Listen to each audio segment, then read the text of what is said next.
შინაგან საქმეთა სამინისტროს ცნობით დააკავეს მძღოლი, რომელმაც ავარიული ვითარება შეუქმნა სხვა ავტომობილს. მძღოლმა საჭე ვერ დაიმორჩილა და მტკვარში გადავარდა.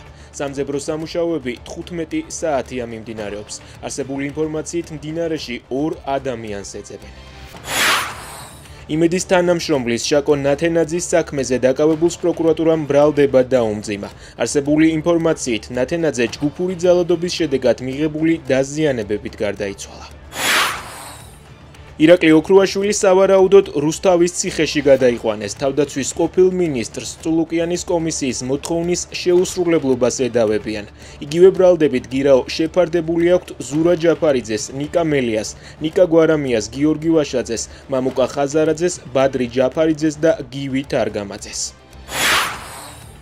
ოცნების პარლამენტი მეგობარ აქტს უაღრესად მტრულ აქტად აფასებს. აქტზე საპასუხო სპეციალური განცხადება ოცნებამ მიიღო. გაეროს მსოფლიო ტურიზმის ორგანიზაციის გენდივნის თანამდებობაზე ოცნებამ პოლოლიკაშვილის კანდიდატურა მოხსნა და მხარს საამიროების კანდიდატს დაუჭერს.